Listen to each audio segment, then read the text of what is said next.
one time, once again, photo finish here of the Indianapolis Motor Speedway. Will it be Tim Hogan? It's going to be Christopher DeMerritt at the line.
The following is a presentation of the iRacing Esports Network.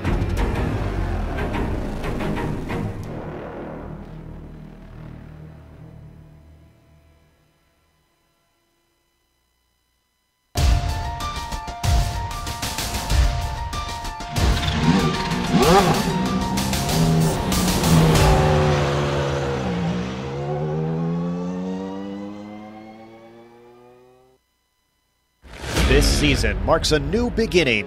New heights will be reached. New records will be broken. A new champion will be crowned.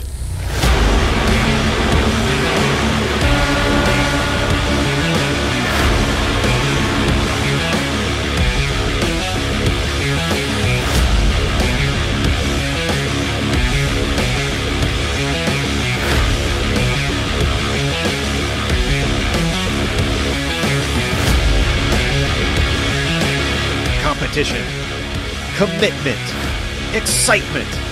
This is Lionheart. You're watching the premier American open wheel series on iRacing. The Lionheart IndyCar series presented by First Medical Equipment starts now.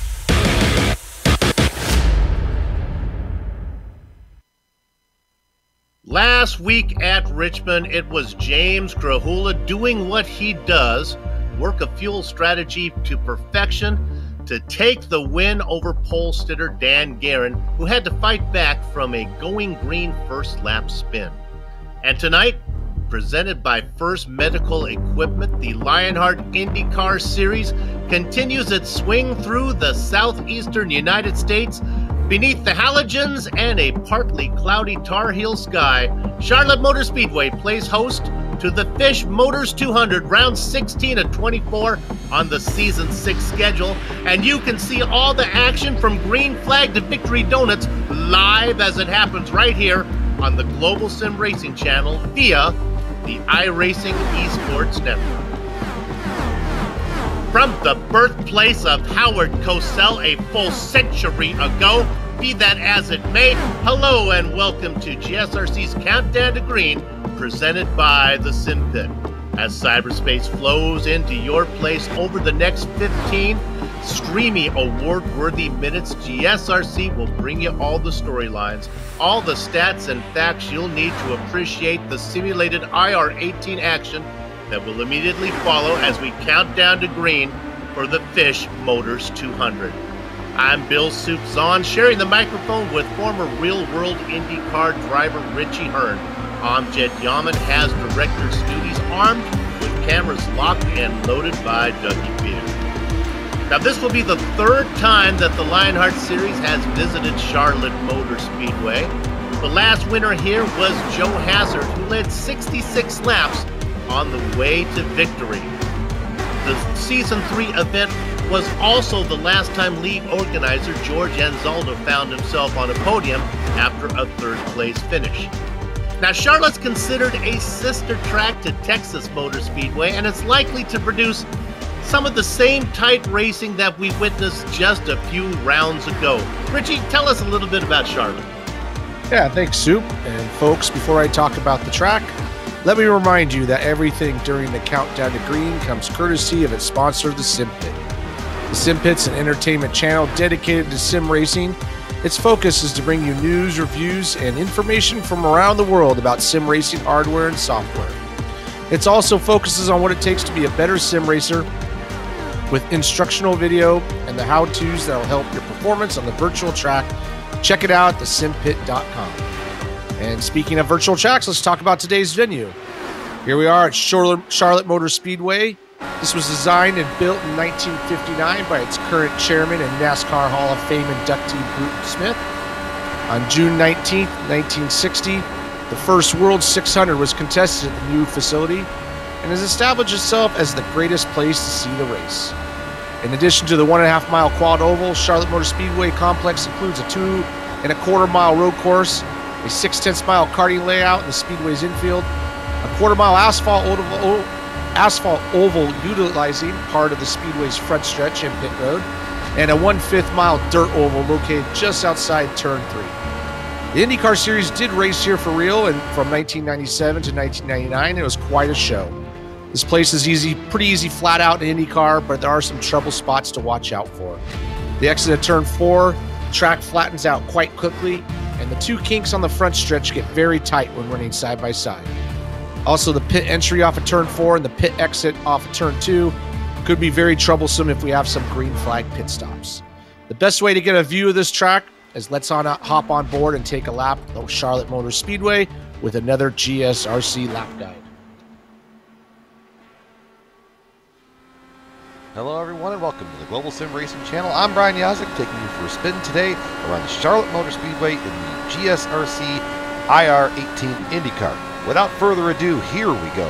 Charlotte Motor Speedway, very unique 1.5-mile oval for your hot lap. Kind of float it straight in there. The car is really going to want to push out from that point, but you're going to want to get down to that yellow line and bring it right out here towards the wall. Turn 3 is going to be a little bit tighter of a radius than it was in Turn 1. You get down there, the car really wants to shove out, so the fast time is going to be whoever can keep those left sides planted on the white line. Now, as the run progresses, basically from probably lap 2, you're going to see guys all over the place in Turn 1. You could run 3 cars wide all the way up here by the fence, get a nice hole shot out of the corner, get the sniff of the draft of the guy in front of you, and set up your turn, move into Turn 3. Turn 3 up by the wall is a little sketchier, but you could probably make it work. Bringing it off through there, through the little trioval, across the line, and that's going to complete our track guide here around the Charlotte Motor Speedway. I'm Brian Yazek. Enjoy the show. And it takes about 23.5 seconds to get around Charlotte, and that's how you do it. It's going to take me a little longer to get around the point standings. Let's go ahead and start with the first medical equipment driver standings. If we can do that right now. And Adam Blocker and Andrew Kinsella went into Richmond tied, but came out with Blocker up by 19 on his Adrenaline Motorsports teammate. Brian Yazek moved up a spot for Loud Pedal Motorsports. Dandy Dan Guerin for Synergy Motorsports worked hard for his second place Richmond finish and was rewarded by climbing 2 rungs on the points ladder. Now, Blocker has 5 wins this season. Kinsella and Yazek each have 3, with 1 each for Justin Weaver, James Grahula, Jason Galvin, and Dustin Wardlow. All right, let's go ahead and look at the team championship sponsored by HPP Simulations. Loud Pedal Motorsports is closing out the season not loud, but with a whimper, dropping yet another position after a 9th place finish at Richmond. LPM Sorrow is Dragonfly Racing's joy. A strong 4th place at Richmond was their result, with Chris Lanini in 8th, Matthew Mercer in 11th, Robert Bluen chipping in 21st pace points. Then Dragonfly moved up into 5th. The top 4 teams all hold station with Adrenaline well out in front. Now let's have Richie talk a little bit about the rookies. Yeah, let's talk about this rookie standings brought to you by the Butt Kicker. No movements in the position here, but Justin Weaver for 8-Ball Motorsports cut the lead in half to gap SRT's Steven Larkamp. Weaver finished third at Richmond, while Larkamp had a rough outing and was third from last. Samuel Ryman is also only 13 points ahead of Brian Beard as he gets the final podium spot at the minute. Not much movement going on, but the points are tightening up there at the front. Yeah, Larkamp and Weaver definitely, and this is being an oval, not into Larkamp's wheelhouse. Probably favors Weaver more. That's going to be a trite race. We'll continue to follow that as we close out the final third of the season. You know, and this is considered the premier fixed setup racing league for the Dallara IR18 on the iRacing service, and the Lionheart IndyCar Series honors the memory of the late Dan Weldon. Okay, boys and girls, pay attention because once again, it is time for Professor's Lugnut Setup Corner. Today, the topic is ride height. Now, you might think it's a simple topic, as ride height is just the clearance of the bottom of the race car above the ground. Set it at the garage and you're good to go. But no, apparently there's more to it than that. Professor? Soup, you're talking about static ride height. Static ride height is almost never the actual ride height of the race car when it's out on the track. Air over the wings create downforce that pushes the car onto the track. That's the Bernoulli principle, baby. The downforce. Okay, keep going. Yeah, sorry. you love that thing. I do. While springs and shocks counter those effects, the faster the car is going, the greater the force. Bumps on the track as well as the cornering forces also cause changes in the ride height. This leads to the ride height almost constantly changing. As we have talked about extensively, the new IR18 makes use of the underbody work to create most of its downforce. This means that the ride heights are especially important because they have a big effect on the car's handling. The goal of an oval setup is that the car be relatively flat in relation to the road as it goes through the corners. This allows the underside aero on both sides of the car to be equally effective. In addition to side-by-side forces through the corner, the front-to-back angle or rake of the car is also important. By raising the front of the car, you'll induce a push condition, while raising the rear, car will induce a loose condition. Setup builders have to have a balance, both the side force and the rake of the car, very carefully in order to make sure the car is not so loose it spins or so tight it pushes into the wall. Tell me that wouldn't be a great battle of the bands if you went to go see the Bernoulli principle versus haptic immersion. Man, that's a show for you right there. ISEN and GSRC are always picking up new viewers. So for those joining us for the first time, where have you been? Here's Richie to talk about the series details. And these series details comes to us thanks to the Sim Pit. And we are in Season 6 of the Lionheart IndyCar Series. We're round 16 of 24. They do allow 3 drops for the drivers. They're running the new Dallara IR18. The setups are adjusted but fixed. And we're always working on this cash and prizes totaling $6,402. Which HPP Simulations getting in a big chunk of that as they're handing out some hardware.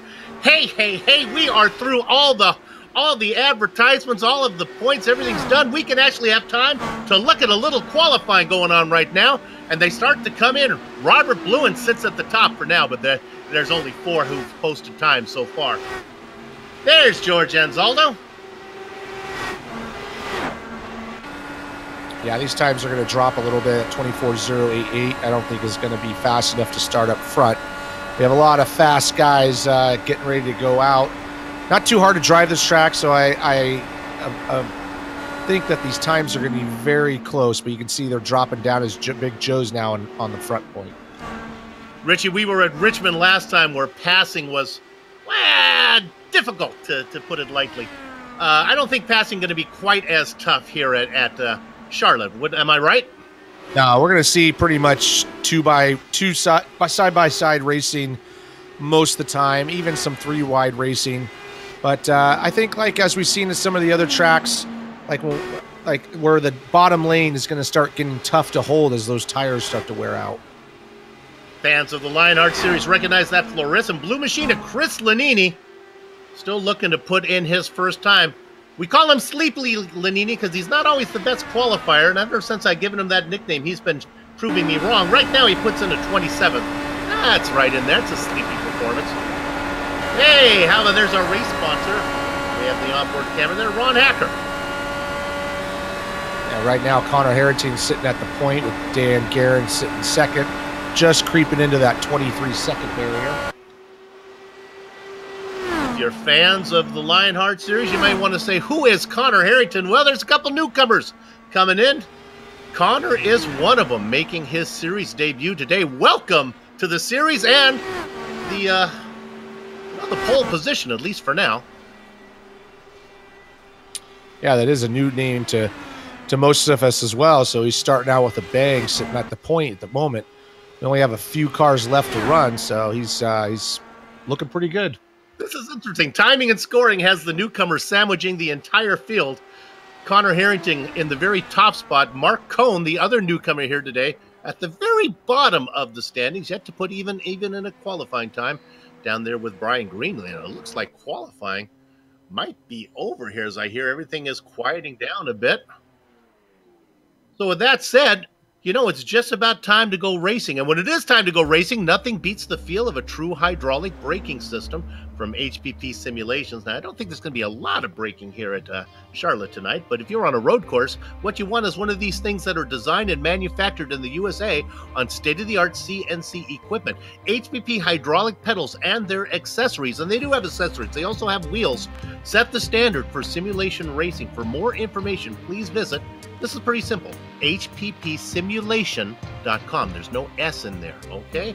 And with that said, let's go ahead to the HPP starting grid. We have plenty of time. We'll take it a row at a time. It is the newcomer, Connor Harrington, put in a 23.992 inside of Dandy Dan Guerin. Richie? Yeah, and row 2 is going to be Michael Goodman, and then right next to him is our points leader, Adam Blocker. Ryan to be flanked by Justin Weaver. Next up is going to be Ron Hackard and Brian Yazik. Jared Nightingale, he's going to sit in 9th position. Joe Hassard in 10th. Pierre Daigle and Big Joe Hazard are going to start out in row 5. That would be, we like them so much, we're going to say them twice. Stefan Larkamp and Chris Stouffer are going to go 11th and 12th. Let's get this right now. Yep, 11th and 12th. Okay, Rich, you get the Baker's dozen spot. Yeah, sorry about that. Yeah, and 13th in Baker's dozen would be Tony Schoen and Bob Mikas. That's all right. That means we switch up the order. I get to say Chris Sleepy Lanini is in 15th. All ribbons and curls in the sweet 16th position. That's James Krahula. Row 9 is going to be Brandon Linkerman and Andrew Kinsella. Joe Branch and George Anzaldo go 19th and 20th. Coming up on row 11, that's going to be Samuel Ryman and Ed Tutwiler. Sorry, my data's a little slow. Slow update there. I'll keep going here. It's Isaiah Cousin Dupree in the 23rd position. He's going to be flanked by Mitchell Moeller. Next up is going to be Matthew Mercer and Peter Edwards. Hard to do this if you can't see the names, right? Tyler Graff and Scott Bolster go 27th and 28th. And row 15 is going to be Jack Bogan and Robert Bluen. Then we get back to the 31st position. This is Dylan McKenna and Bart Workman, the rookie. Coming up in position number 33 is going to be Scott Johnson, and then next to him is going to be Dustin Wardlow. What is the Candyman doing back in 34th? I got to think he's a sandbagging. Couple newcomers back. Well, one newcomer, Mark Cohen, is going to be in 35th. And our spotlighted driver tonight, after he fell victim to the curse of the spotlighted driver, Brian, it's not easy being Greenlee in 36th position. Keep the car out on the track a little bit, Brian. We'll see if we can spotlight you a little bit. With that said, you can see them all up there. We'll look at our onboard cameras here today. We're going to start first of all with the, that's going to be Brandon Lincoln in the First Medical Equipment onboard camera. They've been the source of First Medical supplies and equipment in the Burlington, Iowa area for years. How about Bob Mikas and the Von Hanson's Meat Machine? VonHansons.com since 1983 has delivered personalized full service in a friendly, old-fashioned meat market environment. And then, of course, we talked about it a little earlier, Ron Hacker and the Fish Motors onboard camera, the best bet for a Ford in the Walnut, Illinois area. Visit www.fishmotors, that's F-I-S-C-H motors.com. And I think I know why Brian didn't put a time in, because he got an end-of-line penalty. So he must have gotten some post-race penalties from the last event. And talking about penalties, there are a few people that are still trying to serve a few. Woody Mahan and Vincent Blumenthal are not here today. They're finishing up a 3-race suspension. You know, Ian Adams, we thought he might find some displeasure from the racing stewards. And sure enough, he's been placed on a 3-race suspension, so we'll see him in a little while. And Michael Gray has been giving a 1-race suspension. So it's not the Wild West out there. The Wyatt Earp is around. With that said, it's just about time to go racing. Gather up the chicken steak, cover behind the cows, because the horses are out of the barn, and it is newcomer. Who is this guy? Connor Harrington leading the Stampede down into the first corner. Dan Guerin, Adam Blocker, Michael Goodman, there's names I know, and Brian Beard round out the top 5. Yeah, we got Connor Harrington taking the lead with Dan Guerin in second. He started off better this race than the last one, so he's doing good already, but he's got basically Adam Blocker looking to the inside of him, and we're all stacked up here as Connor Harrington's starting to get ganged up on a little bit on the outside lane. Harrington gets credit for leading the first lap. It didn't take him long to lead his first career lap here in the Lionheart IndyCar Series. Brian Beard, Justin Weaver, Big Joe Hassard, Chris Stouffer, Ron Hacker, your top 10, but really, it's just a pinata full of bees back there as they're lined 2 by 2 by 2 by 2. Look like animals going on Noah's Ark. Yeah, good start, clean start, so everybody's kind of settled down a little bit. I think everybody's going to be able to run pretty closely just like this until those tires start to give up a little bit. And if we can go green, maybe we'll see some green flag pit stops. Last car in the train really goes back to 16th, James Kahula back there. Then there's a little bit of gap, but even that is not much as they continue to race. All bunched up. We gotta hope that there are no mistakes here, Richie. And oh my goodness, it's almost getting into Stefan Larkamp. Almost had his race end early a second time. They're so tight, one little mistake could take out a bunch. Yeah, and Stephen Larkamp can't really afford to have a bad finish again after that race last week. So he's going to have to try to just keep his nose clean and just see how it plays out as we get near the end. No, he can't. We thought that rookie championship was his for the taking. But my goodness, it has tightened up quite a bit. Let's go ahead now before things really heat up and show you our race analysis, if we could. Show you this, how far we're going, and what our pit window are. Well, it is a nice, I believe we're going 133 laps. Look at that window, about 40. Let's call it 40. It's easier to calculate that way. And then you see those incident points, 12 and 17. But the big numbers, 133 laps with, I'm saying, a 40-lap stint. Yeah, not much movement up front, but we are starting to get some movement a little bit farther back and basically position 6 through 7 through basically 20. All right, Richie, on Thursday nights, I have to call the Lotus 79s, and they use those what would be 40-year-old tires that seem to last forever. That's not the case here with the modern rubber on the car. Do you think going down low like Dan Guerin is doing right now, if you race down there, will that use up your rubber? Oh, yeah, because it's basically the front end. You got to fight it to stay down there, especially when someone's above you, pinching you down. And, everything's going to feel great right now, but as we found at some of the other ovals that are designed like this, that eventually they kind of give up a little bit and you can't hold it down and stay flat out. So tires are going to be a key. We might see that come into a strategy as we get near the end, as we saw before. And then, of course, when the fuel load lightens up, I guess the cars will be faster, but are they necessarily easier to drive? No, it shouldn't affect the car that much. Okay. As far as the balance of the car. It's more or less the tires. And, I mean, you want to be on the bottom like Dan Guerin's doing. You got to want to make that guy go around the outside.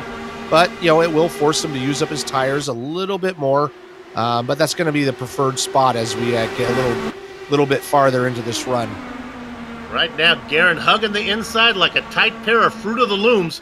He's got that newcomer, Connor Harrington, on the outside. Couple guys who probably don't know each other. Harrington probably doesn't know about the bad luck that's following Guerin everywhere he goes. Guerin's got to be a little bit worried. He's racing somebody he doesn't know, but boy, Harrington seems to be fast. Looks like Guerin's going to get credit for leading this lap. Yes, he does. Yeah, and these guys running side by side. There's nowhere for Adam Blocker or Chris Stouffer to go. You can see they're kind of hanging out back there. And right now, you're just going to honestly take it easy. It doesn't matter if you lead this lap or not. You just want to stay out of trouble and then start figuring out your fuel strategy if we keep going green like we are. I think with this opportunity to drop back to 4th position, talk about a hard charger, Chris Stouffer. He's managed to pass some people, and I said 4th. Well, let's call that 3rd now, as he just went around Adam Blocker. My goodness, Chris Stouffer started in 12th. He is up, do the math, 9 spots already. Yeah, he got one hell of a start, too, and so he's definitely cleared Adam Blocker pretty easily. He's got those other 2 in front of him. So, but there's nowhere for him to go. Those guys are breaking away a little bit, but I don't think we're going to have too much of that. Looking back here, this is Beard. This battle for 7th position or 8th position, depending on when you look at it. Beard in 8th. Weaver back there in 9th. Tony Schowen coming in. Schowen in that beautiful white and red Lionheart painted car. Right behind the familiar Moby Dicky machine of Justin Weaver. Weaver now looking to the inside. Oh, Weaver got a great run through turns 1 and 2 there as they come down that back straight, and it's going to allow basically Justin Weaver to make up that position. So that was a really good run off of turn 2. Yeah, he got Beard and Big Joe and moved Moby Dicky's car up into 7th. Yeah, it's all momentum. I mean, we're all pretty much flat out, but as those tires wear, you might be better off breathing it a little bit on the throttle and then let it turn and then go instead of just scrubbing those front tires all the way through the corner. Love that camera shot when they're coming at you. You can see Dan Garrett continuing to race the low line through the corners. He will not surrender the inside to Harrington. We'll see how that works out. They're only 16 laps into the stint. We'll see how that plays out as it gets a little farther along. Yeah, another big mover here is Andrew Kinsella. Started 18th. He didn't qualify good at Richmond either, but he made his way up to the front, and he's kind of doing the same thing here. He's a pretty smart driver, so I think he knows what he's got to do. He's got his main rival up there, Adam Blocker, in 4th, so he's got to get up there as soon as he can. Plenty of time for Havaketch to work through the field. Right now he's looking to go around the outside of that car. That's Ron Hacker, the Synergy car. And you can see how Ron Hacker, he's down on the bottom, and he's starting to pinch it off. And, as you do that, even though you're flat out, you're turning the wheel a little bit more, and it's all about scrubbing that speed. So Andrews moved up a lane, is able to carry that momentum and go right around the outside. I drive a old Ford Escape, boy, and I love it, but when it's time to give one up, if I was in the Illinois area there, the Walnut, Illinois, I'd be going to Fish Motors to get my car, get a new one. Krahula back there in 14th position, that yellow car, ahead of Joe Branch. Oh, look at Joe. If we can get a picture of Joe Branch, he's got the racing in the number 28 machine with that Texaco. Reminds me of the Mario Andretti. There you go. Michael Andretti. He even has the helmet painted the same. Ah, that's beautiful. Everybody up front, single file, kind of spread out. Not much going on in the top 5 here. Do have a decent battle going with Michael Goodman and Justin Weaver. Justin's been trying pretty hard to get by Goodman, but hasn't been able to make it happen. And these guys are all nose to tail. I think you're going to see people like how Andrew's making his passes, just taking that high line and keeping the momentum going. Based on what we've seen early on, all you little soldiers in Clip Support Army, mark this name down, Chris Stouffer. I think he's a guy to watch. Looks like his car can go places that the other ones can't. He's comfortable going high, going low. He's picked up a bunch of spots. Kind of found his level, though, now as he got up to Harrington and Garrett. If we do get some green flag pit stops, as I pointed out at the beginning, I was watching some of these guys in practice coming out of the pits, and they were crashing a lot. It's really hard to get on the gas on the flat part of the oval as you're exiting the pits, and so that might cause a couple of incidents that they're not planning on as we get a little farther here through the race. A couple of blue cars we're looking at there. That's Blocker ahead of Yazik. Yazik in that familiar HPP machine. Oh, Bob Mikas just glanced it off the wall, but he's okay. We don't need to go there. Bob's back in oh my goodness, 17th. I'm looking my timing and scoring. Stefan Larkamp working down below. I'm scoring him in I guess, well, maybe 15th or so. Yeah, Larkamp is 12th for some reason, so my timing and scoring might be a little off. as you can see in that shot we were just showing there, you can see how everybody's starting to spread out. They're not able to run nose to tail. So I think we're getting to that point in the run. We're at 24 laps, go about 40, let's say, and everybody's starting to move up the grid, start running that that right along the wall, try to free that car up a little bit. Meanwhile, out there cooking with hot fish grease is Dan Guerin. He's now opened it up. Seems like a big gap here, a whole second over Connor Harrington.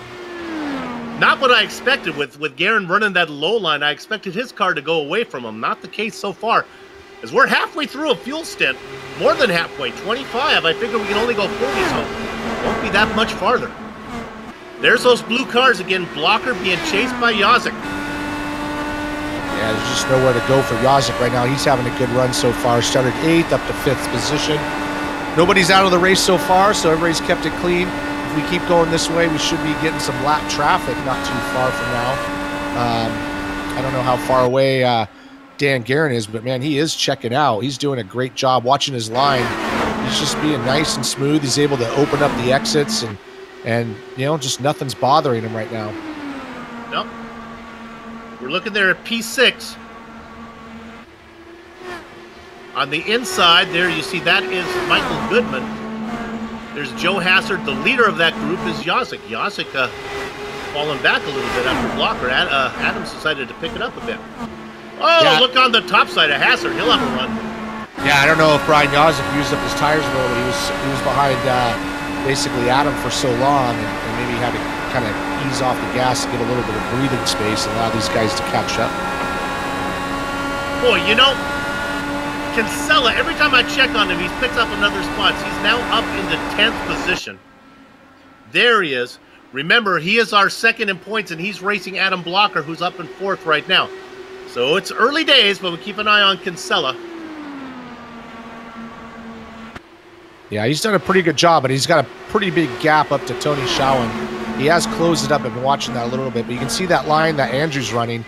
He's running a full groove higher than everybody else, and I think that's just keeping the momentum up, being a little easier on his tires, and it's allowed him to creep up on Tony. Well, for whatever reason, Tyler Groff has decided to make a stop on lap 30, lap 29, a little early for him. Unless he's doing the math, maybe he's figured out, you know, count backwards, maybe you can figure he can do it from here on, what would be like maybe 3 more stops. Yeah, it's a little early, I think. Yep. I mean, if we go green the whole way, I'll eat my shoe. So, you know, I think I would just hang in there. Unless you got some sort of problem, like you bumped the wall, you're just better off hanging in there, pitting when the leaders pit, and you just got to stay on that lead lap.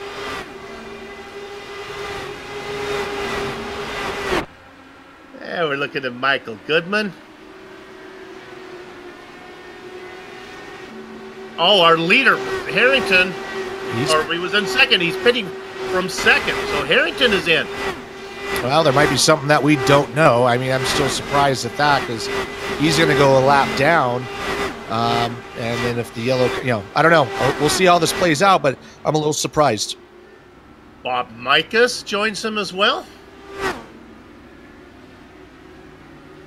He's up. He's taking tires.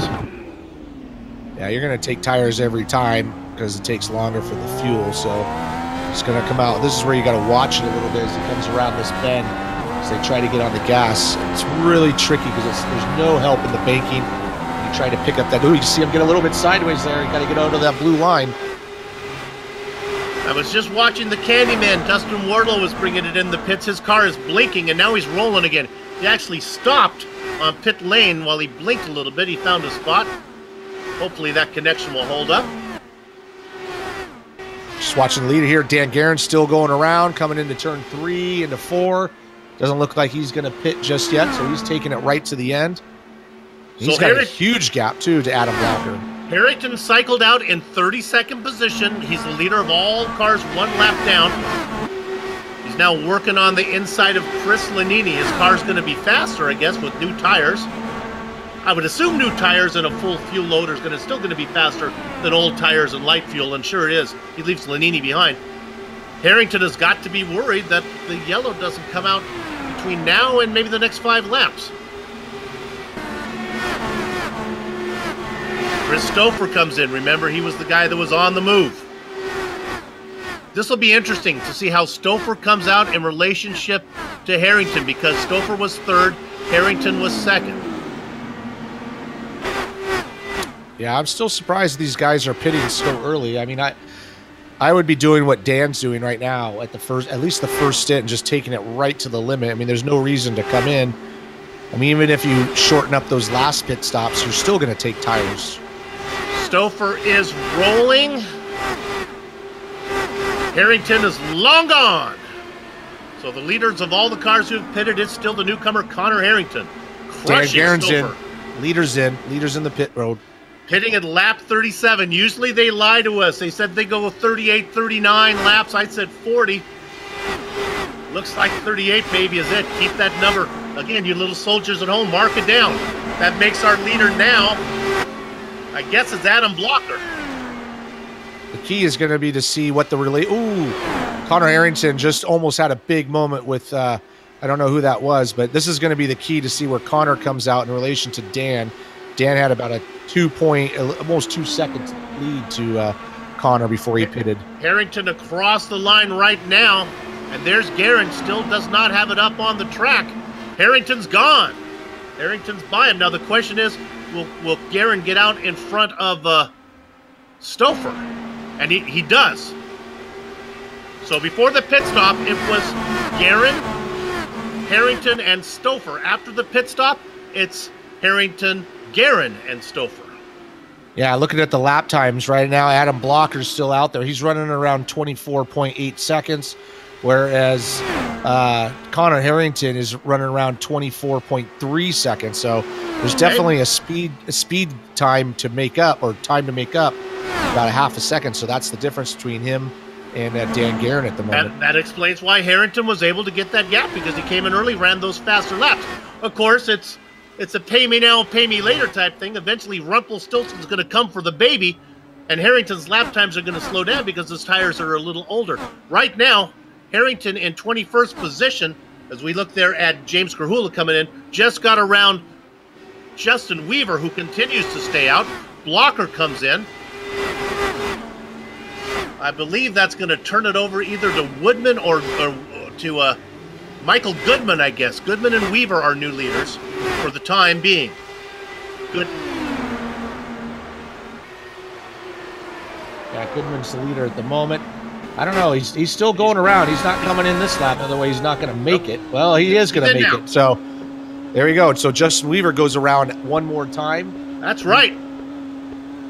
And they must have been lifting quite a bit in that pack. So he's going to be going 43 laps on this stint.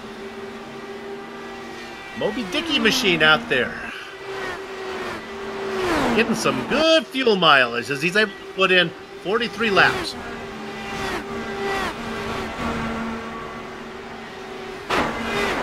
We're looking at Connor now. Yeah, they're good. Connor Harrington ahead of Dan Guerin. That's the way it should be, because Harrington was running those fast laps because he pitted early.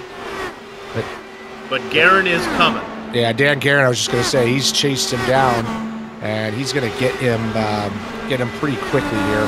Honestly, if I was Dan, I would just sit there and ride behind him, try to save some more fuel, save my tires. But obviously, we were wrong on that pit strategy. Coming in a little bit early was definitely faster. Early on, but he's going to have to pay for it his entire run. Weaver cycles out in 8th position. And the whole group going around now. Here's the pass for the lead. Is Dandy Dan going to look to the top? Yeah, Connor Harrington's going to make him go the long way around, and it's right down on that white line, making Dan going around the outside. He should get a good run off here, a little bit of draft. Coming down the back straightaway, he's going to be side by side. See if he can get this done. Well, yeah, he does. He's going to chop him right off and take that spot just like he did earlier on.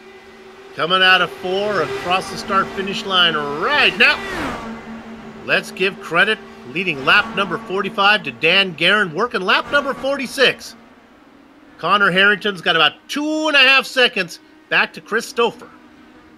You can see up in front of, a little bit while ago on the shot, you see in front of Dan Guerin, he's got a lot of traffic coming up. So we're going to start mixing it up with some of the back markers, and that might change things up. These guys, Guerin and Connor Harrington, they have a huge gap on Christopher, who's still running third, doing a great job, at almost 3-second gap to him.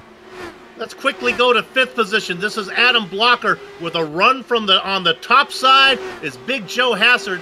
Wasn't able to finish it, but Hassard's coming. If he doesn't get it this time, he's going to get him down the front straight next time around. Watch Big Joe. That car working well up on top. He's going to tuck him behind, get a good run.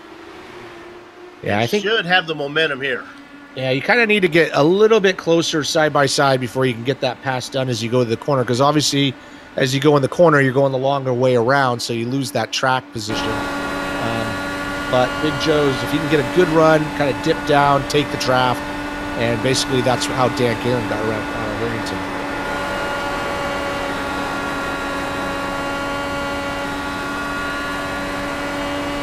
Dan Garen now coming up on some lap traffic. It is our spotlighted driver, Brian. It's not easy being Greenlee in 31st position.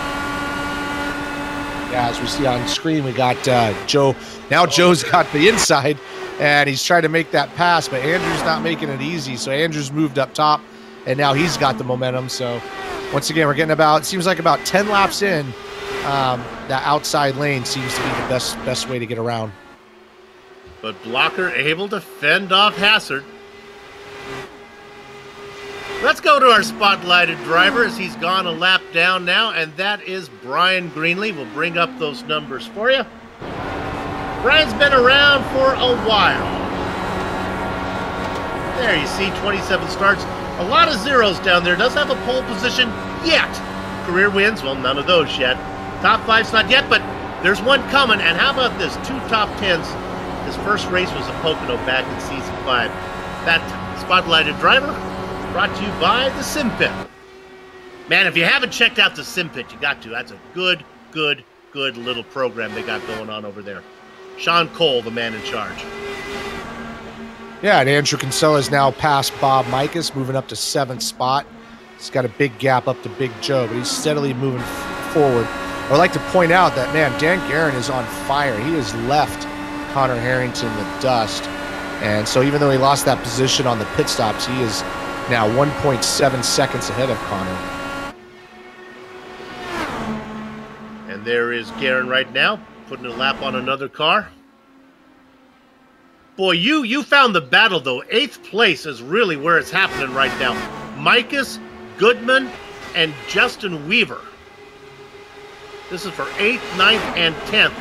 Weaver, the 3rd car in line, going low. Up on top, that's Mikas and the Von Hansen's onboard camera car. Yeah, Bob, just not that long ago, was up ahead of Andrew Kinsella, so I don't know if he's got a problem. He's fading, and he's just getting swallowed up by, now as Justin Weaver goes by, Michael Goodman went by, Andrew Kinsella goes by, so I don't know what's going on. I don't know if he's got some damage, but he's struggling in the middle part of this run. Well, I did see Bob glance it off the wall earlier in the race, so maybe the car's not feeling that well, although there was a pit stop between now and then. He seems to be running that top line pretty well. Mind you, Kinsella was just through those guys, was able to break the draft, left them behind. Kinsella's got about 3 seconds to get up to Joe Hassard. And Richie, Blocker's in 5th, Kinsella's in 7th. So those guys, they always seem to find each other. Won't be long.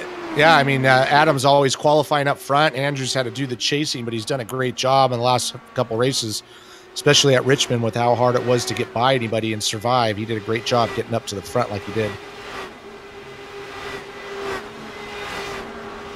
Justin Weaver fighting off Bob Mikas here. Bob's kind of finding his pace again as he kind of puts the Band-Aid on the bleeding. He lost about 3 or 4 positions. Started 14th. He's running 9th, so that's good, but he was a little bit farther up. Justin Weaver started 6th, running 10th, so he's fallen down a little bit. But good battles here up front. Everybody's kind of spread out, not much going on, and we're just kind of riding this one through. Bob Mikas making his 60th career start tonight. Most of those sponsored by Von Hansen's Meat. And everybody loves that helmet. Boy, they continue to work. While that's going on, let me check and see who our hard charger is. The last time I checked, it was Christopher. That's not the case now. Maybe give a little love to the driver in 15th, Scott Bolster. Right now he's behind our top rookie, Stefan Larkamp. Bolster, 28th to 15th.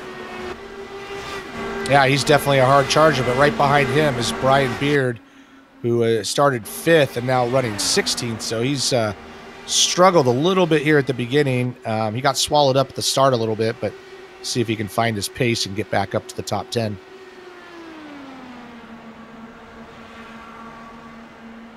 Andrew Cassell, also another hard charger, has moved up 11 spots from 18th to 7th. He's been steadily moving up. He's kind of lost track of Big Joe, so there's about pretty big gap. Looks like about 8-second gap. No, sorry. 2-second gap, sorry. 2-second gap. It looks like more on the screen, that's for sure. Yeah, it does look big. Yeah, but at these speeds, I mean, they're doing 220 miles an hour, 225 going down the backstretch. So it does look big on the screen, but it's not much on the clock.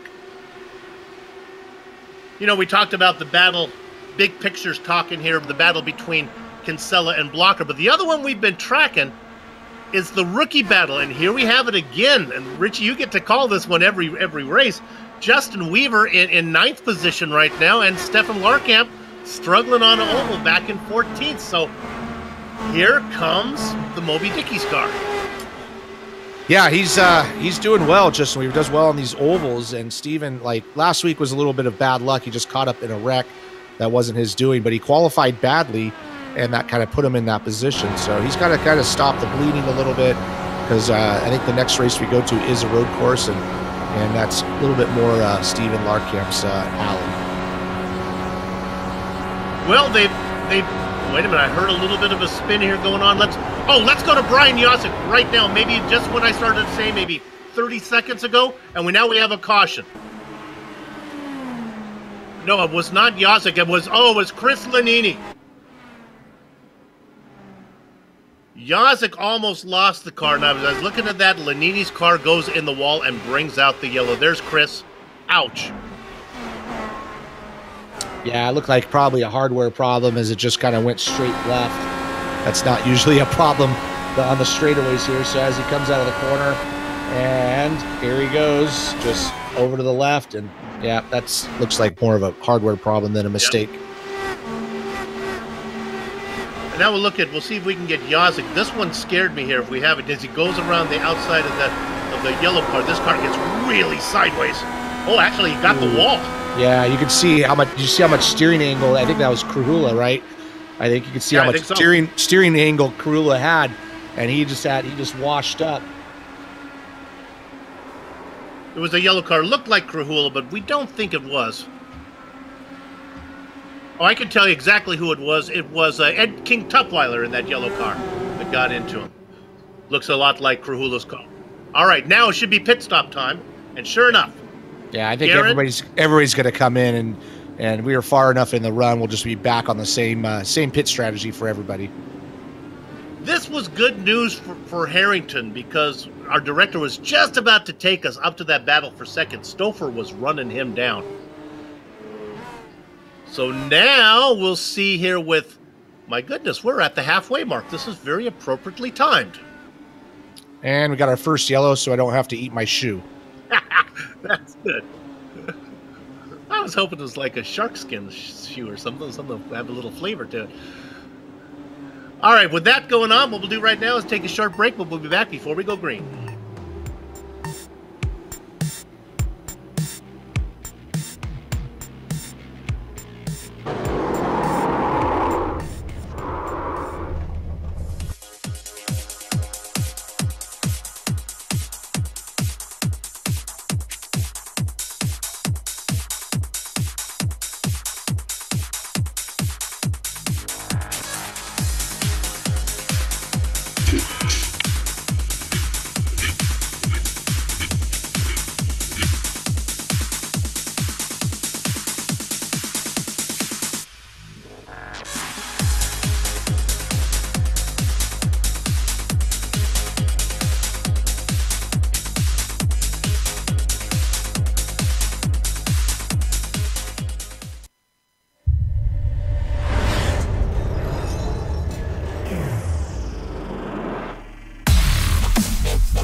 The Sim Pit is an entertainment channel dedicated to the world of simulated motorsports. The Sim Pit is a leader in providing the sim racing community with news, reviews, interviews, DIY pieces, and instructional videos to make sim racing a better experience for all.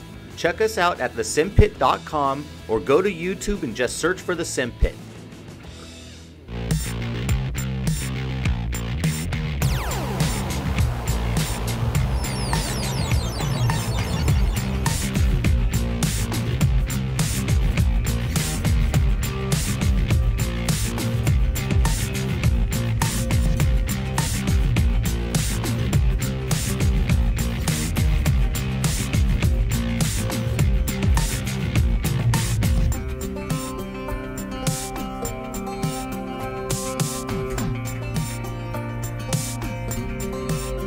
Like Joel Walsh joining the Eagles, making a great band even greater, GSRC joins the iRacing Esports Network band of broadcasters to bring you this live as it happens coverage of the Fish Motorsports 200 from Charlotte Motor Speedway. Rounds 16 to 24 on the Season 6 schedule. We're currently under yellow, working just past the halfway mark of this 132-lap event. If you are in the Walnut, Illinois area and are in the market for a Ford, shopping can be quick and easy with a simple visit to www.fishmotors.com. That's F-I-S-C-H motors.com. You can search for new and used vehicles, motorcycles, and even golf carts. Set up service appointments and much more all in one place. Fishmotors.com. Tell them Soup sent you. The pace car is in. And we're about to go back to green again, and it is Dan Guerin leading the field. It's pretty much the way we left it. Guerin, Harrington, Stouffer. That's how they raced before the pit stop. Yazik and Big Joe Hassard round out your top five. Blocker is in sixth. Kinsella is in seventh. Richie, we said it wouldn't be long till those two found each other. That yellow flag helped Andrew a lot as it closed that gap up. We got a huge battle up here up front. As Dan Guerin's on the bottom, Connor Harrington's on the outside, but right behind them in the next row is Chris Stouffer and Brian Yazik. In the next row, Big Joe, Adam Blocker, and Andrew Kinsella. Stouffer kind of pinned in trying to make hay while the sun shines. While the tires are good, he's really fast, but he has nowhere to go as Harrington has him pinned behind Guerin. Now there's two cars coming at you, Dan. You can't guard them both. Guerin continues to keep the car low. Yeah, Dan's been really fast. So if I was Chris Stouffer, I would just stay right on behind him, and as you know, he pulls away, just kind of stay in his draft. He's gonna. Ooh, I thought he was gonna try to squeeze up at that moment, try to squeeze up Connor, but he smartly just lifted. Guys are getting young runs. Yazik had a great run from fourth, but again, ran out of width of track. There's just nowhere to make the car three wide. Again, watch Yazik now. He has a good run in the brightly fluorescent blue HPP machine, but with Harrington guarding the top and Stouffer guarding the low spot, nowhere to put it. Ducking to the inside now is Blocker looking on the inside. That won't do. Here comes Havakech. Havakech on the top side. He goes around Blocker. The point leaders racing. Second position, first position right there. Yeah, Andrews made really good use of that high line all race long, so he's just sticking with it. And he's able to keep the momentum. Meanwhile, Chris Stouffer, he really wants to get by Connor Harrington because he's got the momentum to, I think, to get by Dan, but he can't quite make the pass finish here. Now Harrington tucks in behind Guerin. He has a run. Momentum to the top side. They're going to punch a huge hole. Watch out for Stouffer. Harrington goes to the top. He's not going to be able to have the momentum. This is going to make a huge hole for Stouffer, but unfortunately, again, there will just not be enough track for Stouffer to put it anywhere. Coming across the line, it's going to be the inside line of Dan Guerin. Is he using up his rubber? We'll find out. And he's shown that he's able to run strong all stint long, so I think he knows what he's doing. Connor Harrington got the lead just by pitting a little bit earlier, but Dan chased him down and kind of just blew him off as we went going. That yellow flag also helped out Brian Yazik. So I noticed when he got in the wall a little bit, he had a little wing damage. So that helped him get that car fixed and hold on to that fourth position. Continue to look. Guerin covering the inside like wall-to-wall carpet. Just will not let anybody get under him. You can see how he's getting a little bit of separation now from Connor Harrington. And Chris Stouffer's moved up to that high side, so he's trying to stay in the draft of Connor. But just as I say that, here comes Connor getting a run once again, going into one, but he just can't quite get the pass done. Right behind them, Justin Weaver was real close to almost got into Andrew Kinsella there. So Justin Weaver's trying to get by Andrew. That's our basically chasing down for our he's our rookie points second place, so he's looking good right now as Stephen Larkamp's still down back in 12th. Yeah, I think Steven's probably a little wiser right now. In fact, Steven gets past Bob Micas, goes around him on the top side, so moving down the 13th. Look at that view. It is just side by side all the way back. Let's ride on board with Brandon Limkeman right now on the first medical equipment onboard camera, racing in 20th. Not a bad place to be, Brandon. Richie, I got the feeling that the drivers, that the cars are feeling good on the fresher rubber right now, and they're being more courageous. I'd be surprised if this holds up for the whole stint. Well, we've kind of seen that pitting a little bit early is better as far as lap time goes. I mean, once again, I'm impressed with how Dan was able to chase Connor, but he definitely lost the lead. So we'll kind of see how that goes. We're 14 laps into this stint. We'll see if that strategy plays out again, if Dan comes in early or if he stays out. Connor, with a huge run down the backstretch, was able to carry it all the way around. He's about a half car length behind as they come across the line. Now he has momentum into 1 and 2, but like Richie said, it's longer way around. Then he ducks underneath. Can he just get below? Boy, Guerin will not leave that inside door to open. That's the lap car of Brian Greenlee, just doing what he does. They get around him. Just coming out of the pits. Yeah, and just earlier, Connor Harrington couldn't have been any closer to the back of Dan Guerin as he was trying to get that run going into coming off of 4, I believe it was a lap or 2 ago. And he's trying hard, but he just can't quite get it done, as Dan will not give up that bottom lane. Big picture racing, Kinsella ahead of Blocker as they come across. Kinsella working lap 83. Yeah, and we also missed how Justin Weaver, he was behind Andrew Kinsella, and he's moved up past Brian Yazik. He's all the way up to 4th position, so he made some moves that we missed out there. But he's right now basically right behind, looks like the lap car of Brian Greenlee, so he's getting a little bit of tow, so see if he can chase down Chris Stouffer.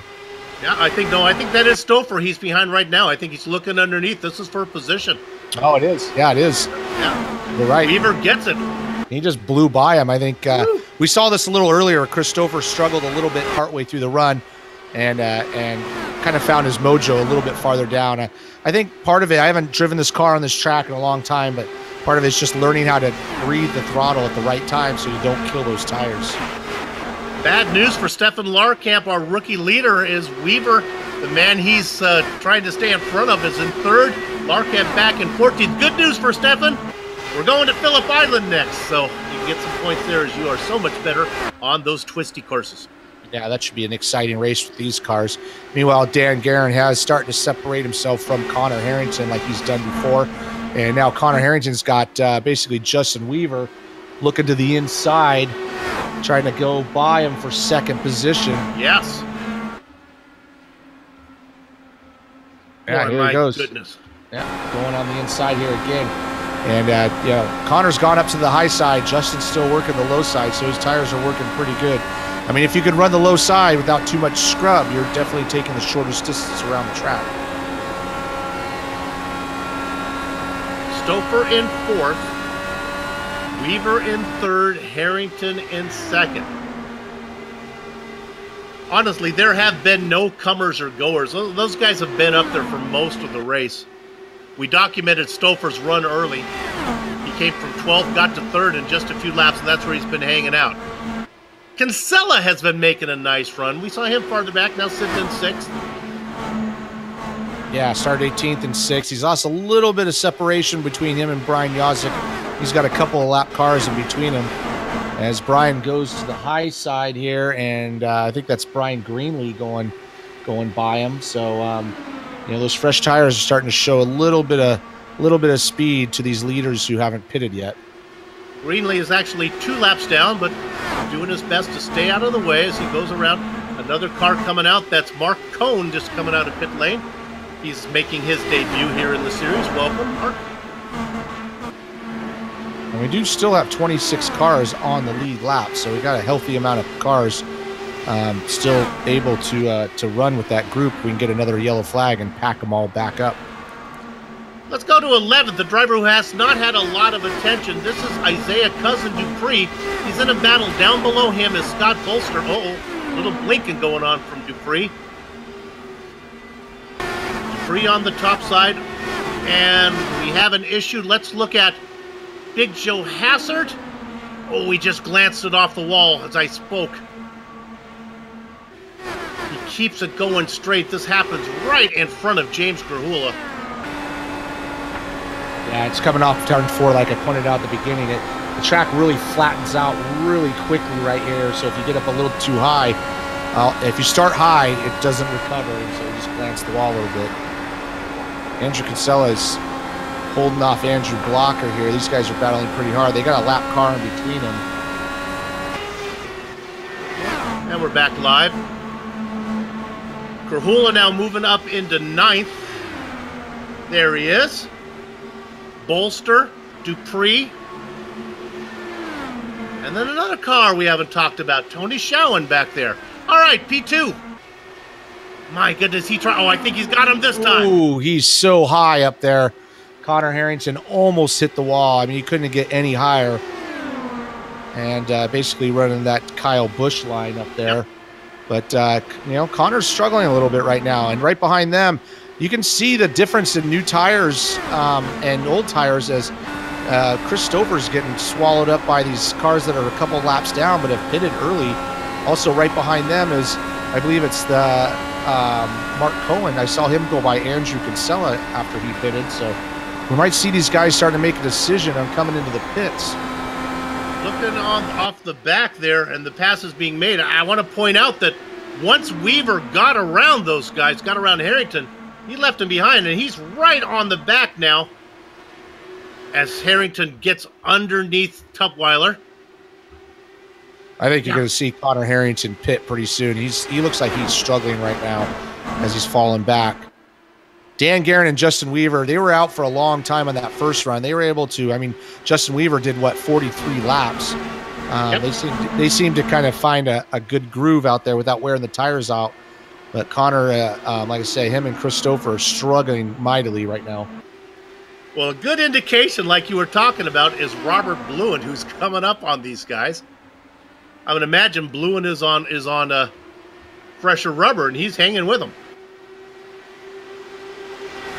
Bluen, a lap, how many laps? 1 or 2 laps down, perhaps. Yeah, and I believe if you also look, here comes going by Connor Harrington is our newcomer, Mark Cohen. He just blew right by him, so you can see the difference in new tires.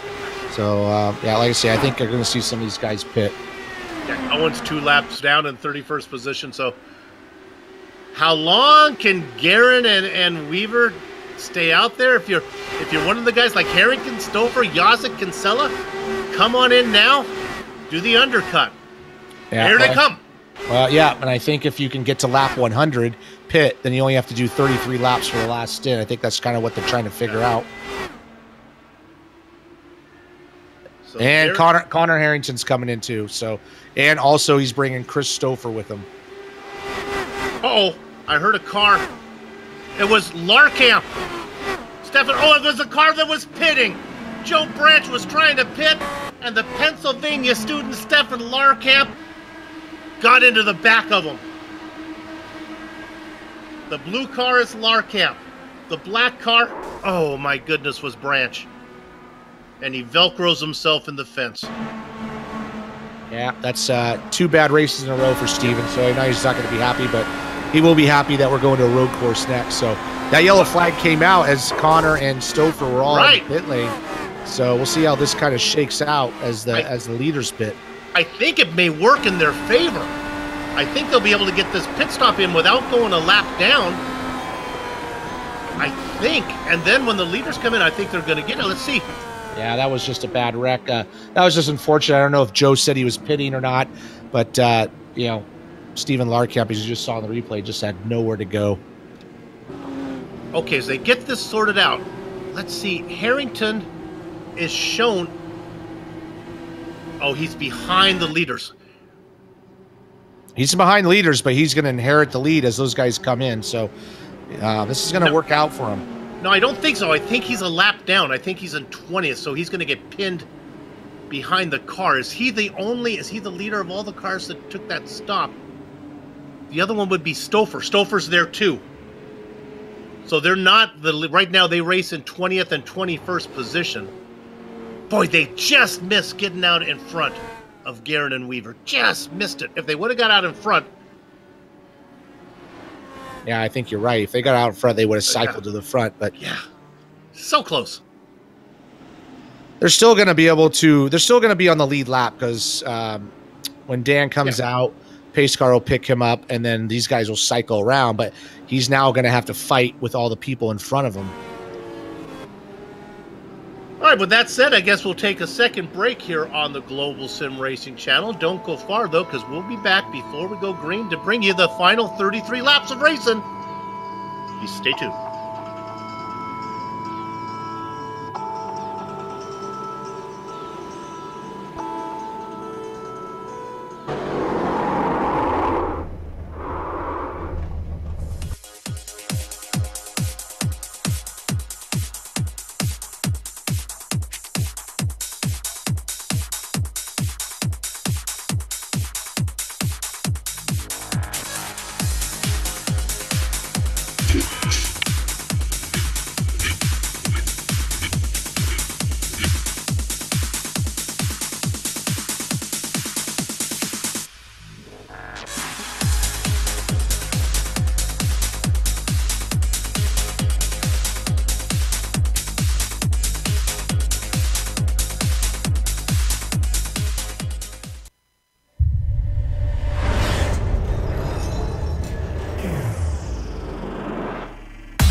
The Sim Pit is an entertainment channel dedicated to the world of simulated motorsports. The Sim Pit is a leader in providing the sim racing community with news, reviews, interviews, DIY pieces, and instructional videos to make sim racing a better experience for all. Check us out at thesimpit.com or go to YouTube and just search for The Sim Pit.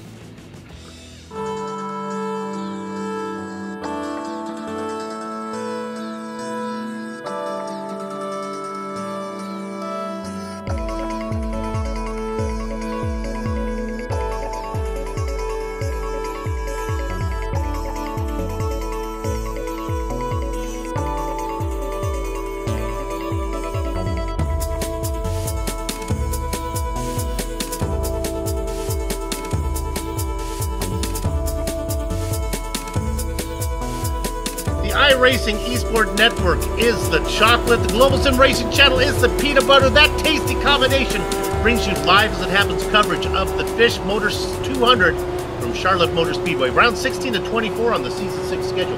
We're currently under yellow, working lap number 103. See if I can get this in before we go green.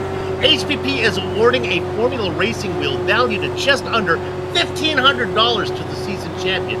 SLI Pro display, 12-position rotary display, momentary push buttons, two-way toggle switches, rotary and corded tactile feedback, integrated paddle shifters.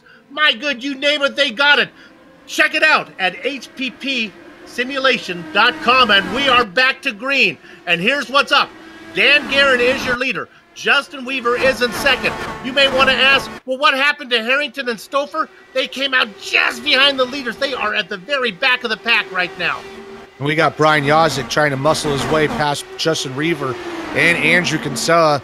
So Justin Weaver's getting muscled out here as Brian Yazik's looking to make. Oh, he hit the back of Dan Guerin. Almost got him spun out as they went through a little bit of kink on the front stretch.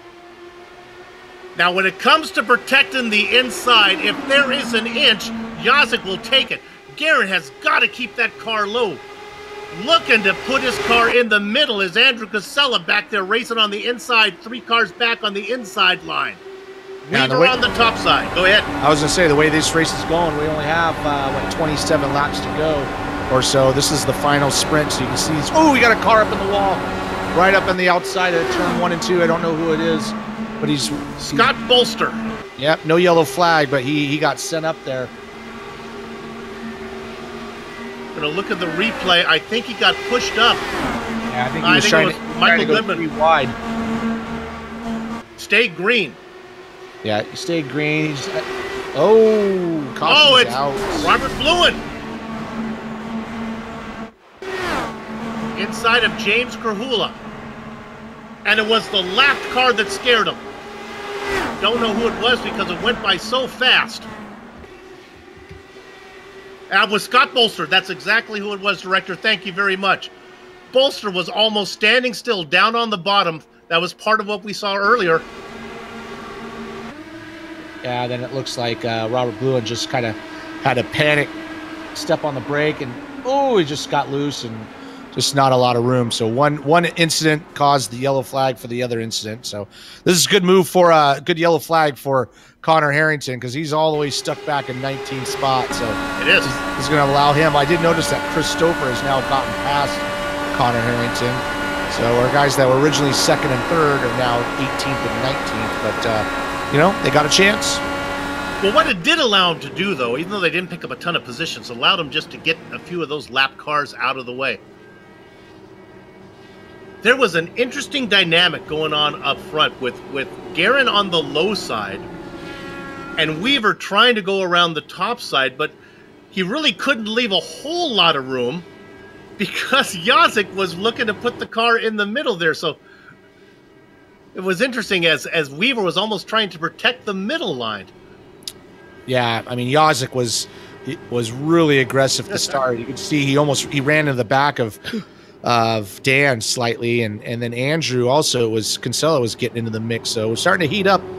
Hopefully we can maybe not get a bunch of yellow flags and just kind of race it to the end as we're really close.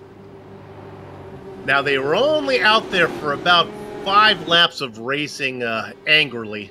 The rest were under the caution flag. I just don't think there's enough that even the guys in the back probably won't want to come in and top off. Daigle does. A few of them are going to come in. I guess you're at the very back. Yeah, and you're very back. You might as well take tires. It doesn't make any difference. But these guys up front, we haven't run enough. I know Dan won't because he's been fast the whole time. And the words top off just came out of my mouth by habit. Of course, they're not going to top off. What we're talking about coming in and getting some fresh tires. It'll be about, they'll top off their tires. Yeah, top off the rubber. That's what they're doing. So they'll have, some of these guys are going to have a little quicker. Schowen came in. And Zaldo came in as well. These guys are all at the back of the lead lap, and Zaldo the last car on the lead lap. There's 24 of them. 24 cars on the lead lap. Yeah, that's impressive. Still 24 cars on the lead lap.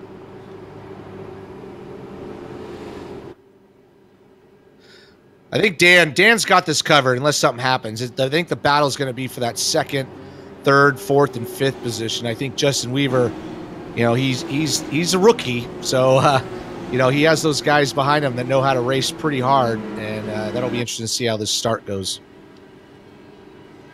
Lights are still on the pace car. I hope you're enjoying our broadcast here on the Global Sim Racing Channel, courtesy via the iRacing Esports Network.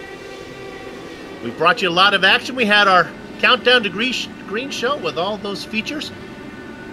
I hope you enjoyed the Professor Lugnut setup corner where we talked about ride height. I have an interesting story about ride height. It involves our GSRC family member, Sean Crackers Ambrose. Of course, he's on a severe diet to lose some weight. I believe he's working on 80 pounds as we speak of now, and that's just over about 4 months. He changed locations, and when he got to his new location, he drove down the driveway, and actually the car bottomed out as it tried to go into the driveway. The only way for him to get the car into the driveway because of the ride height was actually get out and push it. It was that extra weight of Sean there that had the ride height a little low. Good news is Sean doesn't have to do that anymore. He's light as a feather now.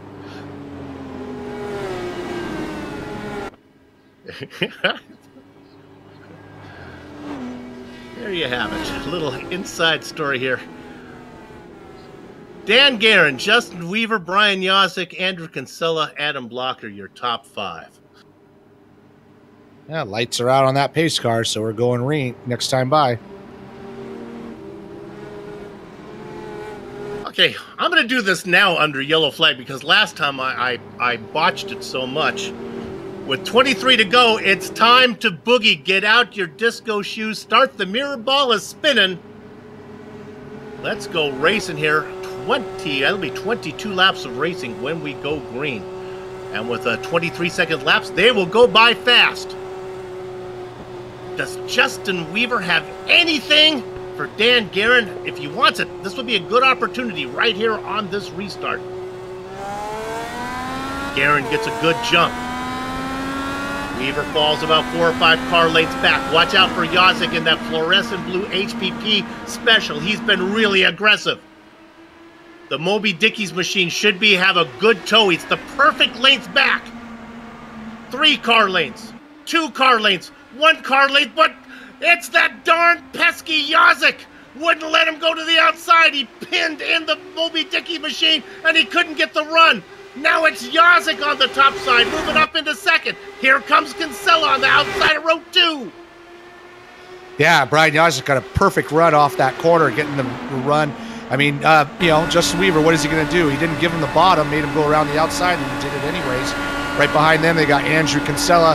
Andrew Kinsella and Adam Blocker battling it out. There's our championship leaders trying to get as many points as they can get. Dan Guerin will not give up that bottom like he has the whole race, so as long as he can hold that bottom, I think he's going to be safe. Turn on the reggae music, baby. If you're going to pass me, you're going to have to do it high. Guerin protecting that inside line. Back there, it is Justin Weaver pinned back in the 3rd position. Yosick has him pinned behind the leader. Yosick in that HPP machine now tries to get a run. Another car on the inside is Blocker. Go. I was going to say, I saw Andrew Kinsella looking for that 3rd lane. He almost went on the outside there, trying to make it 3 wide. So he's working that outside lane like he has this whole race. The track is not going to be any wider on the last lap, but I think suddenly a 3rd lane will show up on the last lap. I just got a hunch. Guerin on the inside. We'll stay with our leaders right now for the remainder of the race. Here comes somebody looking for the 3rd line. Have a catch. Kinsella up there, nowhere to go. Yeah, he's looking to make this 3 wide. I think he's going to try it. Brian doesn't know what to do. You can see he's trying to get around Justin, squeeze him down. Then he has to move up to block Andrew. So this is definitely getting interesting and definitely making it a little easier for Dan as he's holding that inside line and just keeping out in front. But man, I'll be impressed if Andrew can make that 3 wide pass and go right to the front. Here he goes. He's going to try it. I almost wonder, though, if that's not the line that Yosick would like to take to get a good drive off the corners, to dive the car high down low, but he can't afford to leave the middle open because Kinsella will get in there, and then he'll be stuck on the high side. They almost get together, Guerin and Yosick, but they get it sorted out. Woohoo! Guerin, Yosick, and Kinsella almost got together. That was almost the big one. So right now, Dan's kind of separated himself out. Now he can pick a lane, whatever he wants. The battle's going to be going for 2nd and 3rd between Yosick and Justin Weaver, and then here comes Andrew as well, trying to get to that 3rd position. Richie, correct me if I'm wrong with 15 laps to go. I almost feel like Guerin doesn't want to have too big of a lead. It's almost like he's got to be careful. They'll get too much of a run on him. As I hear, we got Christopher. Is it going to bring out the yellow? He's in the wall. No, it doesn't, but he's stopped. He's off the racing line. Oh, it went sour for Stouffer. Yeah, that's unfortunate. He was having a really good run, running in 3rd place most of the time. And was not a pun on Stouffer frozen dinners. Those are never sour. Those are delicious. I live on those. Up front, we got Dan Guerin. Here we go. Yep, still got that inside line. And, Brian's got a really good run. But, I mean, in order to make that pass you got to get next to him as you enter the corner. You can't do it if you're not all the way next to him like he is right now. But he's got to go the long way around, so that's what makes it tough. Weaver falling back to fourth. Kinsella has a big run now. He's got plenty of space if he can get a run to get those guys up front. Look at Blocker with a run. Blocker up to fourth. The Moby Dicky machine sinking. Yeah, Justin Weaver getting a little beat up, running up front a little bit, but he's definitely running strong. He's going to probably take the rookie point standing after tonight. But he's coming back up on Adam Blocker, so he's not giving up. Andrew's trying to hold off Blocker because that's his main rival for the points lead. And here comes Adam Blocker. He's stuck his nose, got on the inside of Andrew. Andrew does like that high line, so I don't think it's the end of the world for Andrew. He's made most of his passes going around the outside. I think you came on a point. I think Justin Weaver might have used up a lot of his stuff right behind Guerin. Not only was he held on the low line, but he also had the push of the car in front of him. Now he gets up one more spot. Cousin Dupree in sixth position making himself known. These guys are battling pretty strong. Up front, Dan's kind of separated out a little bit from Brian. So that battle is stopped a little bit. The real battle is going on for third place between Andrew Kinsella and Justin Weaver. Now, Justin Weaver proves us wrong as he's made himself back. He's worked himself back to third place. Can you bring the tires back, Richie? If you heat them up, can they get angry and you have to settle down a little bit if that's not the case? Oh, absolutely. If you're really pushing the car and with the steering angle, if you just kind of ease off a little bit, they'll come back. But a lot of this is just building the momentum. You can see how the draft, it just ebbs and flows, and you just got to find that perfect momentum, and that's going to propel you past that guy in front. 8 to go. Everybody say a prayer that we can get this one finished under green. If we can go about 3 more laps, that would be the end of it, no matter what happens. Real world time, it's about 4 minutes before midnight on the East Coast. Not a lot of East Coast drivers. There's a few of them here. I'm impressed with Justin Weaver, able to make his way past. He was behind Adam Blocker in 5th, and he's able to muscle his way past those 2 guys. And Andrew hasn't given up. He's looking to the high side once again. That's his favorite spot. But, Adam's kind of dropped off from this battle a little bit. 7 to go. Dandy Dan Guerin, he's had bad luck. I think he's finally got out from under it. I don't need to jinx him, but I think we're in good shape now. Yeah. Back though, the action is back in P6. Yeah, big battle with Isaiah Dupree and Bob Mikas. And then they also have Matthew Mercer right behind them as well. Really quiet race again from Mercer. Having a good run in 8th. Started in 25th spot. Way to go, Matty. Yeah, great run. And right behind him, he's got Michael Goodman, who started 3rd, but running 9th, so kind of worked the other way. Let's go to 3rd. Kinsella looking on. Oh, did he blink? Is he there? Andrew Kinsella he's back. Whew. Blinked away from me, trying to make that topside pass. He can't quite get it done. That's where he's made a lot of his passes, but obviously Justin Weaver still has some life in those tires to be able to hold that bottom lane all the way around. We're past the point of no return. A yellow flag ends the race. Dan Guerin going to come across leading. Lap number 130, working 131, 3 to go. And here comes Andrew Kinsella once again looking to the outside lane. First 2 guys are separated out. The battle's for 3rd right now. This could be for the championship. Every point that Kinsella makes is one closer he can get to Adam Blocker, who races back in 5th position right now. Yeah, that points battle is tight enough to where this could be a big difference maker as we come to the end. So he's definitely not giving up. Adam Blocker's kind of dropped off, so he's a little bit out of this battle. Guerin comfortably out in front now as he comes around.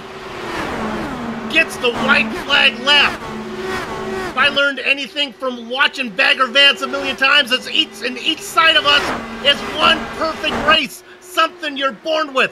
Something that can't be taught or learned. Something that has to be remembered. And right now, Dan Guerin is having that perfect, authentic race as he works his way through 3 and 4. Let's go ahead and get the Fish 200 to Dan Guerin. Coming in second, it's going to be Brian Yazik. But Andrew Kinsella did get by Justin Weaver for that third spot, so that's big news in the points. But great job from these guys up front. Very, very clean race tonight.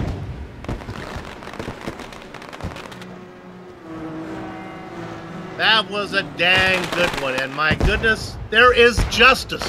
As clearly the best car here tonight, Dan Guerin, was deserving of the win, and he gets it. The racing is over here at Charlotte, but you know what I'm going to say next. The broadcast is far from over. We're going to take a short break, but we will be back to run down the entire HPP finishing order, talk to some of the drivers before we put a lock on the gate. Back in a few.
Streaming cyberspace into your place via the iRacing Esports Network. Welcome back to the Global Sim Racing channels and the Plasma Tracks Victory Lane post-race show.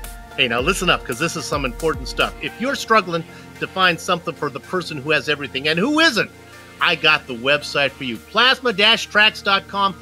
They not only produce original racetrack wall art, and it's really cool, they also do motorsports trophies, home decor, motorsport fabrications are also available. Words cannot do justice to the uniqueness of their wares. The only way to fully appreciate their artwork is to see it for yourself. But be warned, one visit and the next thing you know, you'll be trying to convince your spouse, whoever he or she may be, why you need a plasma track wall art hanging in your home. Yes, you pay the rent. You should have a say in if it goes on the wall, but that's not how relationships work. You know that, and I know that. Go to plasma-.com, show your spouse what it's all about. Boy, and you got to get one of those things. Oh, wait, I got more to read here. Plasma-tracks.com. Use the promo code. This is important. This will be the selling point. This will be what convinces your spouse that you get one of these. LRS 2018. You get not 5, not 10, not 15, not 20, 25% off your order. And now, with that enthusiastic plug out of the way, let's go ahead and give you the HPP finishing order 10 at a time. It is Dandy Dan Guerin getting the win. He finishes 7/10 of a second ahead of Brian Yazik. Andrew Kinsella is going to gain a little bit on his competitors in the points race. Justin Weaver settles in fourth because there Kinsella finishes third. Adam Blocker is in fifth. Rounding out the back half of your top 10, it's Isaiah Cousin Dupree. What a great run from him. 23rd to 6th. Bob Micus in 7th. Matthew Mercer, we barely touched on him. We mentioned what a great run he had. 25th to 8th. Nice job, Matty. Michael Goodman in 9th. 10th position is Brandon Lincoln. Richie? Yeah, coming in 11th is Samuel Ryman. Great run for him from 21st to 11th. Connor Harrington, our pole sitter, ran up front, got caught out, unfortunately, by that untimely yellow. Is going to finish 12th. Ron Hacker in 13th. Brian Beard in 14th. Bart Workman 15th. Started 32nd to 15th. Good run for him. Joe Branch in 16th. Tony Showen in 17th. James Krahula 18th. George Anzaldo in 19th. And Scott Johnson rounds out the top 20. Hard to take pride when you finish in the blackjack position or the double duck position, but when you do it on the lead lap, why not? Mitchell Moeller and Dylan McKenna, last two cars on the lead lap. In 23rd position, it's Big Joe Hassard. He's going to be inside. Hey, Mark Cohn making his series debut in 24th position. Tyler Graff behind him. Brian, it's not easy being Greenlee, our spotlighted driver. We did get it in before he ran into trouble. He comes home in 26 ahead of Peter Edwins and Ed King Tutwiler. 7 laps down was Pierre Neidendegla, and then in 30th position, Christopher. And Dustin Wardlow finishes 31st, 16 laps down. The rest of these finishers ended their race early. Scott Bolster in 32nd, Robert Blue in 33rd, Stephen Larkamp, another bad run for him, unfortunately. I'm going to hit him in the rookie points. He's going to come home 34th. 4th, Chris Lanini and Jack Bogan round out the fields. And now we get a chance to talk to our race winner. We'll go ahead and bring in Dandy Dan Guerin. I think we will, as I brought in Brian Yazik by mistake. Get Brian out of here. I don't want to talk to Brian Yazik. We're going to talk to Dan Guerin. There you go. If I talk to Yazik, I'll never get a word in edgewise. Here we go. Dandy Dan Guerin, congratulations. First win of the season. The jinx is over. Nice job. Get this monkey off my back. Woo! Man, you were comfortable out there. I don't know. Did you ever race in dirty air the whole night? I guess a few lapped traffic, maybe. Oh, that was not comfortable at all. I don't know what you're talking about, Soup. Yeah, lap traffic was actually not too bad. I got stuck behind Ed for a few laps longer than I wanted to. Same with Brian, but they let me by. Still no problems there. Early on, behind Connor, he just left the door open just a little bit, entering 3, so I stuck my nose in there and took it from him and see what happened. Okay, so that tight line that you raced basically an entire race, that couldn't have been the fast line around, but is this you could not, no matter what, you were not giving up the inside? No. Do not give up that inside no matter what. I wasn't thrown into blocks so I could tell, but definitely playing some defense on that one for sure. And as I said, Connor left the door open just a little bit, and so I poked my nose in there. And getting late in the race there, Brian poked his nose out of 4 and scared the living daylights out of me because it had a little contact, but no ink. So, boy, it was a tough race for sure. Yeah, we saw that one, and for a minute I go, man, God, the jinx hit him again, but luckily not. Let's talk about Connor Harrington, new to the series. Do you know him at all? He seems to be fast, at least on ovals. Was in the series several seasons ago, so I do have a few races with him, and he is very fast, I'm not going to lie. But he had that one pit stop there. He went and pit, and caution came out. And I've been there. I've had that luck. So, according to our calculations, if he would have come out, we're talking about that pit stop. He came in, the yellow flag came out. He missed being ahead of you by just a few seconds. There was a chance he would have been out in front and you would have gone all the way around. On the first set of pit stops here, the first set of green flag, he pit a lot sooner than I did. And he did come out ahead of me, but he was about 2 seconds out ahead of me. But he had traffic, and I ran him down and ended up passing him on the high side and then started walking away from him there too. So I figured if he's going to get in front of me again, then that might be the same scenario, but how much time did I have to get to him? Yeah, the second one happened. He came in, and that yellow flag came out right when he came in, and it was close. Hey, no matter what, I think the fastest car won. Congratulations on the win. Let's finish it out strong.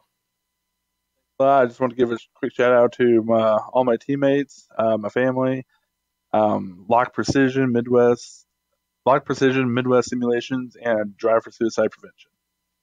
Thank you very much, Dan Guerin. Good sponsors indeed. And of course, Lock Precision, the sponsor of our race analysis. Fly hard, fly safe, fly lock. And now we'll let Richie Hearn talk to Brian Yozik. A much easier interview. Go ahead. Brian, awesome run there. Started 8th. Finished 2nd. Got pretty aggressive there at the end. A little contact with Dan. Tell us how your race went. It was a great race for our HPP simulation, Loud Pedal Motorsports machine. We started 8th, and I'm like, okay, we're just going to ride. And then, lap 1 or lap 2, the inside had a really big checkup, kind of like you'd see it like Daytona, Talladega or something like that. And this thing just sailed right around the outside. I went, well, all right, so much for riding. But no, I got a 4X. I think may have been in some net code or something like that. So that kind of hurt, but we didn't get any damage. Lead was just so powerful. Clean air was everything. Once I was trying to see if I could get Dan to pinch his or burn his tire off, right front tire off a little bit by, trying to keep him down there and really, not let him float out of the corner. But once he got away, you could just mirror drive and that was it. So, that's all. You run the middle of the track and it kills both lanes behind him. So, but I'm happy for Dan. Don't get me wrong. He's overdue for one of these things this year. Yeah, he's definitely had some bad luck, and he was fast. He was not giving up that inside lane to save for anything. And were the tires wearing off a little bit? Like if you run on the bottom all the time, were you struggling on the tires, or was it pretty good the whole way through? Tires fell off. It hit a cliff about lap 10, lap 15, somewhere in that ballpark where even if you were running the top to try and get some clean air to the front wing, you'd have to start pedaling it and lifting and trying to diamond it a little bit and try a whole bunch of different things. So I don't know. It was what it was. That was a nice clean race, a little different than last week. Where we had a lot of yellows, so a lot of green flag running. The yellow flag at the end kind of caught out Connor Harrington and Chris Stouffer out, so that took them out of the mix and just kind of left you with basically there's 5 of you racing for the lead. So it was pretty exciting there, Brian. Anything you'd like to say? No, just thanks to George and everybody that puts this deal on. GSRC, iRacing, HPP simulation, best pedals out there. In sim racing, Loud Pedal Motorsports for we're having a rough year this year, but we're still digging at it. Amsoil by Adam Plattel, clipping that Apex. We got all sorts of sponsors on this whips and in the league, and just thanks everybody that makes the gears go around. It's a really fun league. Yeah, well, I'm sure you'll be excited going to Phillip Island. That should be a good race, so we look forward to seeing you there. Yeah, I've always had pretty decent runs there. So I think last 2 years I've gotten top 5. So we'll just have to keep digging. Awesome, Brian. Great job. Thank you. Brian Yozik, our second place finisher today, a fine sim race driver. And if you've never had the opportunity to have him to listen to a broadcast that he's on GSRC, he doesn't get to do many of them because of his real world schedule. Man, with those pipes and his ability to be articulate, he is a very good broadcaster. Hopefully get him on board for a few more. Let's go ahead and talk to, it's the man who closed the gap to his rival, Adam Blocker, our third place finisher. Andrew, have a catch, Kinsella. Andrew, little by little, you started 18th, you worked your way up, found yourself a podium. And he's not there. What he was going to say was, Soup, yes, what I wanted to do was work hard to get up here, and then I would take my time, bide my time, and come back. And now we've lost Andrew altogether. We'll give him one more second to come back in. What he's trying to do, he's just changing his clothes right now so he can look good. Now he's back. He's coming, and he'll be here in a minute. Let's go ahead and bring him back in one more time. Take a shot at it. Hey, Andrew, let's try this again. You got a copy this time? Oh, that's too bad. Well, I'll talk for you. First of all, I know you had a great race. You worked hard. You played it safe. It's going to help. Dan Blocker, your teammate. It's a good night for Adrenaline Motorsports. Congratulations on a good run for you and your team, and you've closed the gap, and I know that you're going to do great at Phillip Island. All right, that was Adam Blocker, our third-place finisher today. And with that said, it's Adam Kinsella, thank you, our third-place finisher today. And as there are nobody else ready to talk to us, that means that I get to close up shop before I make any more mistakes. So let's do this now and thank some people that made this possible. We'll start with the good folks at First Medical Equipment. They've been the source of medical supplies and equipment in the Burlington, Iowa area for years because of their superior commitment to provide the absolute best in product quality and customer service. Richie? And Butt Kicker products add instant immersion to any game. Unlike a subwoofer that moves air and loses accuracy and force, Butt Kicker products move actual mass, producing a haptic immersion that's powerful and accurate. Butt Kicker products add that missing driver-to-car connection, bringing more realism and immersion to your sessions. See all the family of products at thebuttkicker.com. Use the promo code LION20 to get 20% off your next order. Give you haptic immersion for your butt. Here's one that gives you haptic immersion for your feet. How about HPP Simulations? When it's time to go sim racing, nothing beats the feel of a true hydraulic braking system from HPP Simulations, designed and manufactured in the USA on state-of-the-art CNC equipment, HPP hydraulic pedals and their accessories set the standard for simulation racing. For more information, please visit www.hppsimulation.com. Mr. Hearn. To contact any of the sponsors you see on the screen right now, go to the Lionheart, or not the Lionheart, go to LionheartRacingSeries.com. Click on 2018 sponsors. Read or scroll to the bottom where you can click on the company logo. On the screen right now are just some of the company's equipment and software that made this broadcast possible. How about the iconic music that lets your ears alert your eyes? You know, your ears say, hey, eyes, you're watching a GSRC production. Well, that's courtesy of Eric Echolm and June Lalonde. See the screen to how to contact each of them. The Lionheart IndyCar Series returns in 2 weeks, Wednesday, October 10th, for the American Cancer Society Grand Prix of Phillip Island. GSRC via the iRacing Esports Network will be there to bring you all the action. We hope you join us. Sliding across your screen right now are some upcoming broadcasts, so check those out and mark them down on your calendar.